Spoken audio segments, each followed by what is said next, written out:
तो परमेश्वर कबीर साहब जी ने फिर आप जी को संदेश दिया है कि पूरे गुरु की शरण में आने के उपरांत आप जी ने कैसे उसके साथ व्यवहार करना है और पूरे गुरु की क्या महिमा है, कितनी वैल्यू होती है पुण्यात्माओं परमात्मा को पाने में। ये जो हमारी रीति रिवाज हैं ये भी बाधक हैं। परमेश्वर ने कहा है कि मन कर धीर बांध ले रे बौरे और छोड़ दे न पछलों की रीत। अब जैसे कल या आज जैसे भी राखी का त्योहार था, रक्षाबंधन का त्योहार था, इस रक्षाबंधन की क्या आवश्यकता है, क्यों इसको हम मना रहे हैं? ये काल के चलाए हुए अपने इस टाइम पास करने की खातिर, टाइम वेस्ट करने के लिए और हमें पीड़ित रखने के लिए एक ये रीति बना रखी है। अपुणात्मा इस ज्ञान से परिचित होने के बाद हमारी आंखें खुल जाती हैं और जो समझदार बच्चे हैं वो इस बात को स्वीकार कर लेते हैं कि संत जो कहते हैं परमेश्वर का आदेश होता है, तो फिर वो स्वीकार कर लेते हैं, फिर वो समाज की नहीं मानते।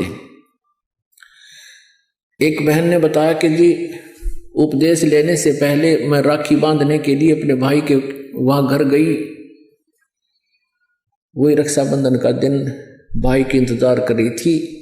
दुर्घटना के अंदर भाई की मृत्यु होगी, उसका शव आया, टक्कर मार मार कर रो रही थी। अब रक्षाबंधन का उद्देश्य क्या है कि भाई राखी इसलिए बांधते हैं कि वो हमारी रक्षा करेगा। और भाई की रक्षा कौन करेगा? हमारा रक्षक कहते हैं, जो रक्षक है उसको हम भूल चुके हैं। हम सब का रक्षक कबीर साहब है, कबीर परमेश्वर पूर्ण ब्रह्म परम अक्षर ब्रह्म। हम सब ने भाई और बहनों ने मिलकर परमेश्वर कबीर जी का रक्षाबंधन बांधना चाहिए, राखी, ताकि भाई और बहन दोनों का रक्षक हो जाए।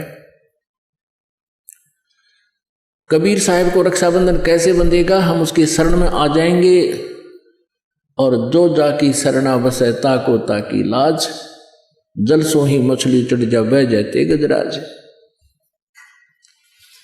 हमने अपने परमात्मा को राखी बांधनी चाहिए।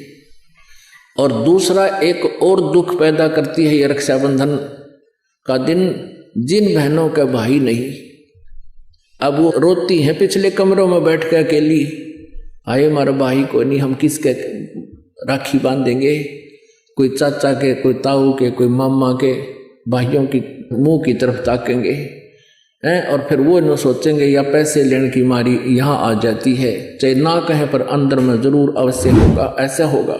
और हमने ऐसा ना करना है। हमने अपने ऊपर कर्जा नहीं चढ़ाना किसी का। तो इसलिए हमने रक्षाबंधन का त्योहार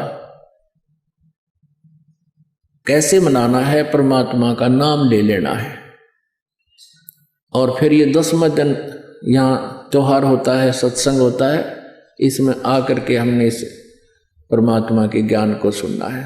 तो ये इस तरह की जो रीति रिवाजें हैं ये हमें पीड़ित करने के लिए है, हमारे को एक दूसरे से दूर करने वाली है। अब रिवाजें बन गई हैं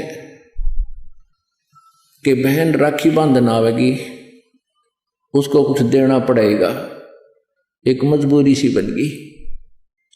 तो ये भी हमारे नाते में दरार पैदा करती है। तो पुण्यात्माओं, जिन्होंने परमात्मा पाना है तो परमेश्वर के विधान को अपनाना ही पड़ेगा।